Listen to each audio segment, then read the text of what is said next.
Musenze ni David ugiye kunyicisha akazi.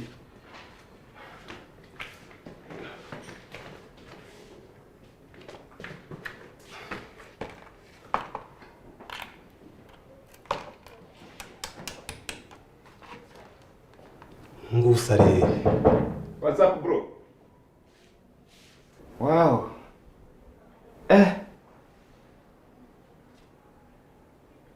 Bro, hano nahadanje. Ni fresh akagenda. Use David ubu ni sangapi? Kuna nizeye kuri buze kumfasha waruriye. Akose mane. Usijambayo. Jye nabangi nkimara kwitegura. Ndasohoka. Ngeze kuri gate, nagiye kubona murakoma akageza aho magambo yawe nawe ushaka. Ubu ndabizi wari uri kumwe na bwa kumibwa. Ushaka kubeshya. Ahubwo sibyezewe ngo twimwere. Nta kindi kiba kikugezaho. Dore regenda urebe ara muri frigo. Aho hirya. Okay. Kana hano heza wala. Ani ndashaka umugore ufite akana.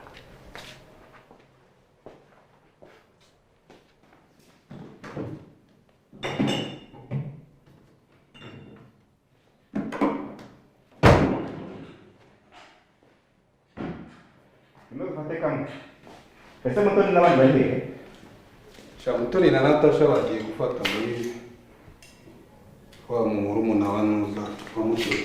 Okay. Kamwe keza. David uratangiye bimwe byawe rero. Izo plug ntago nzikunda. Ariko urabizi ko ngiye n'amabeti tudahuza. Ahabwo gicunga Bosco bari n'ukunda abana. Akase ndabayobe wese mwese muri kimwe. Ahubwo se mbwira Bosco bitebye. Ko namuheruka. Bosco ameze fresh. Ahubwo yaravuze ko azakunyura hanga. David ko mbona guturana namwe bizambera ikibazo. Bizatuma nicuza. Ko ndabona muzajya muza kunyesha umwanya. Cheers ahubwo.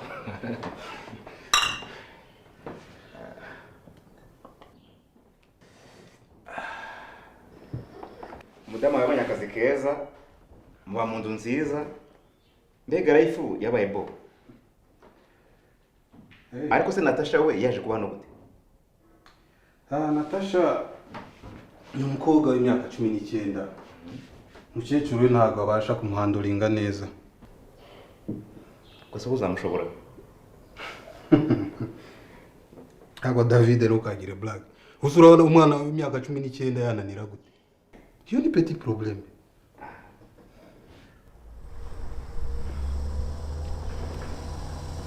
Ahubwo ndumva baje.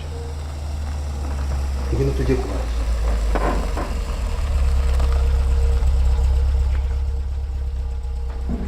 Se David, ubusinzi bwa urone buzakugeza yi. Kwaro gatereka neza.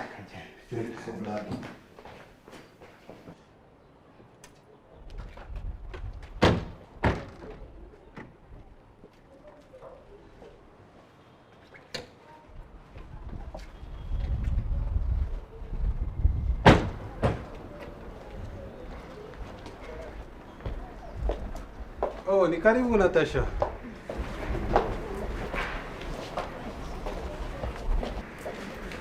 Yambishe ni amakuru.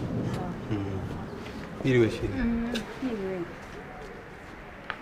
Natasha. Uyu ni David, ni inshuti yanjye. Kandi ndumva atari ubwa mbere mubonanye. David ejo wahageze. Ndabona guturana nawe na Bosco kabisa bizantera stress kusijo na yini. Bite muto? Sawa. Nyine byuvuze narusanga yaramaze kubivuga. Ariko nyine kuvuga no gutaruka. Hano ntabwo mujya murya. Twigendere nkwereke inzu na genda umwereka chambre yiwe.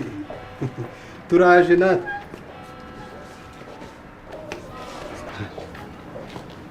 Ase David uwo muzima. Ibintu byinda ubuzana mu rugo rwanjye nibi. Vuze nabi. Akake.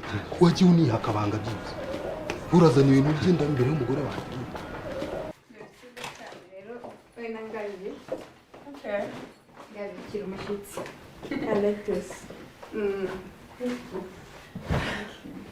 Gabi, nasi ko ngiye ngona. Njyana n'abantu babona ari ntera ubwoba. Rero ndakubeshya reka ahubwo umfashe panga imyenda yanjye sibyo? Reka rero ngiye ngiye. Turarya mu masaha 2 ndaje. Sawa shamba. See you. Ibyo bintu ntabwo mbikunda. Ahubwo se ayo majwi nakomeje numva ni ibiki? Ibintu bisakuza. Ayo majwi? Yes. Nose ntabwo uzi ko hano hirya haba church ya hatari. Hakabamo n'umupasiteri utoroshye. Aza kuritangira. Yaje agendera ko atega moto. Ariko ubu ngubu agenda mu modoka V8. Ngongo iki? V8. None se wazaretse amabyeri nawe ukagendera muri V8. Umva atari diro. Sake wirugungwa amabyeri gusa. Ahubwo se basenga ryari? Gusenga? Mande kuwa gatatu kuwa gatanu, of course na Sunday nako na Sunday. Ese ko numva ari buri munsi bagira urusaku rurutu rwa Net Club. Tugiye kongera kwimuka tu. Man, relax. Kuko nake twaramureze. Avuga ko agiye kugura bya bintu ngo bashyira mu nzu ngo bitume urusaku rudasohoka. Sure? Yeah. Okay, ibyo ndumva ari salama none. Ahubwo katugere twinywere byeri wawe. Iryo ni ijambo kabisa.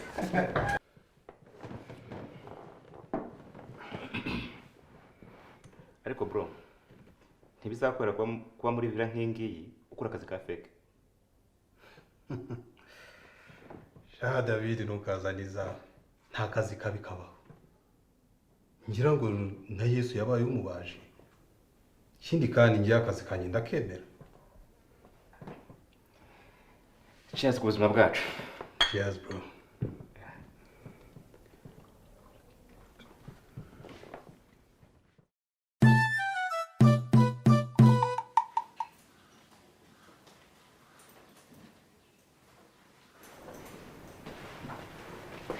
Natasha.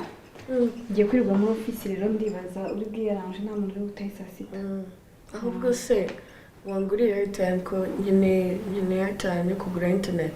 Ariko urubyiruko rwungura kuri internet umunsi wose. Washa ndashaka akazi buriya nigeje ama resultat exita ndashaka kuba nikorera. Aya, sarwaza. Umva, wamase nayo kurya. Excuse me? Ibiryo byawe bigutwaye iki? Nta kintu ko mfite gahunda n'abagenzi n'inshuti zanjye donc dushaka kuba afite amafaranga make.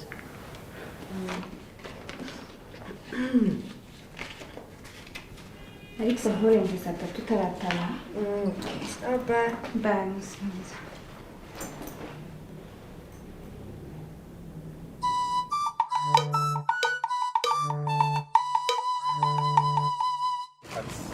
Akazi ndakaretse.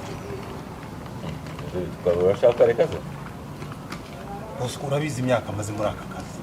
Nta nyungu nigeze nyibonamo, udufaranga twinyica nikize.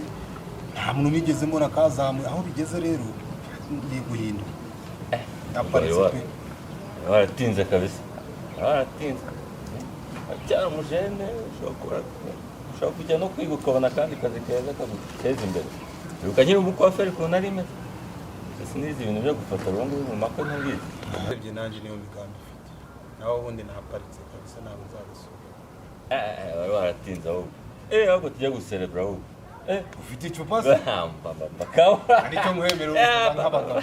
Ahubwo tugende mu nsheri. Narembye. Agasezerano bo kakansezerano.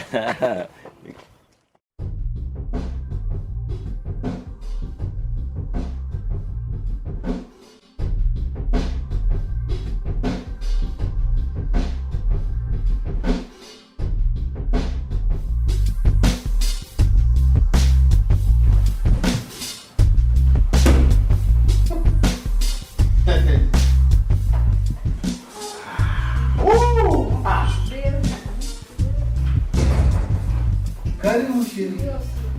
Hano wabaye nipa akushira wowe bazere byose Ngiye cyane n'umunsi.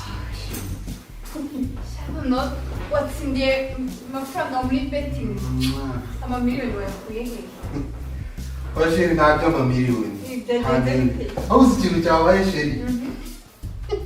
mbwira Ibintu byataye. uzi ko ugicishije amatsiko byagenze bite Sheri uno munsi naritse akazi. oya Nubwo ndi kubiserebura ahubwo mbwira mfundira akana. yo ni joking reka kirahari ntabwo njya mu moto Nawe ushaka kunywa akana. habaye ikibwira ikintu cyabaye hano Sheri uno munsi ndi free. oya wa Ntabwo nzongera kwigaya kuri hejuru y'akazi katazagera ku kangeza. Jamais. amasitari yawe narayaramye nyibwira ibi ngabire na natasha bari hehe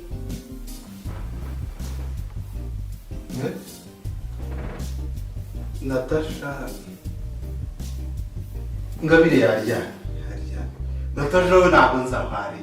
Nanamuhamagaye kare ntabwo yitaba telefone. what Ntabwo. iyi saha saa yine namubwiye ngo ntagire saa tatu atarataha natasha sari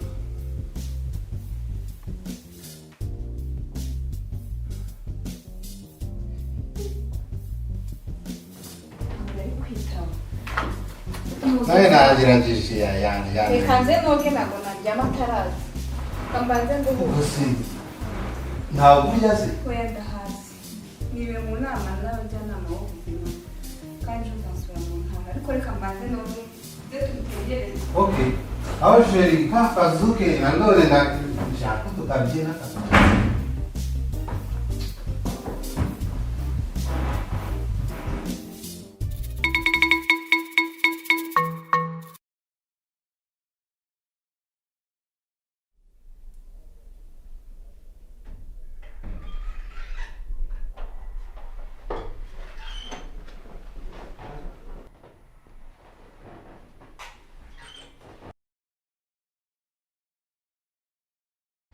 iki gihe uvuye he ko twavuganye kutarenza saa tatu ku munsi wa mbere koko nta soni si imyaka 19 urumva ntabwo nyiri umwana ashaka gutaha igihe ashakiye ngo ngwiki Umva Natasha, ugomba kubahiriza amategeko yo muri uru. hano uzi Turumvikana. ko nijoro waba atari safe iki gihe you know what ngiye kuryama kwa Melinda ntabwo nshaka izi stress Natasha garuka hano. mwihorera agende byazatuma yiyurura hamagara Mirinda naha hirya atuye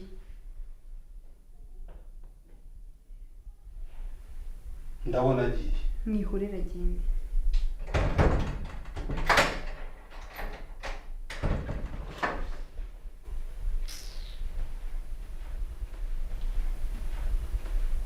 hamagara Mirinda umubwire bamwakire hanyuma tujye kuryama tuzamuganiriza ejo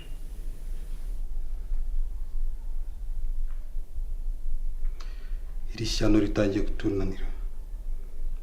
Nako murumuna wawe.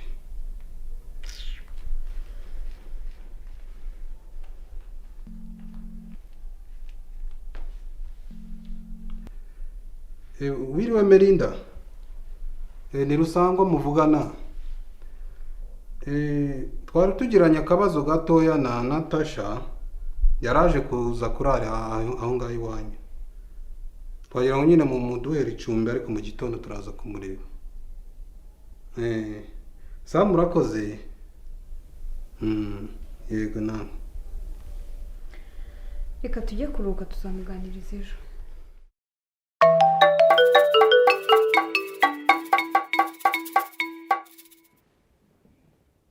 Ngo ngwiki?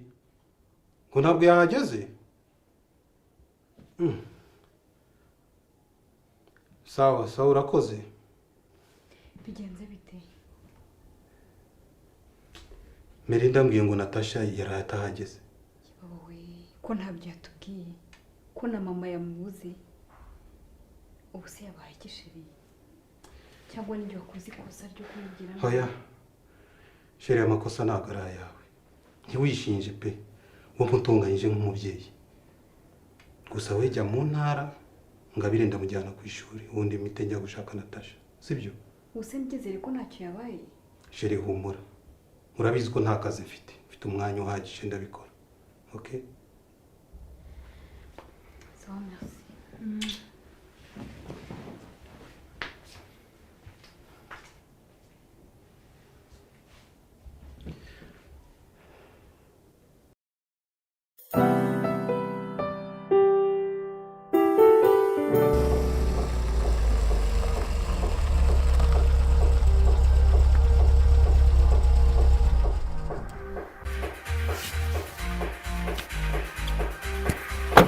Mana yanjye hano hantu habaye iki?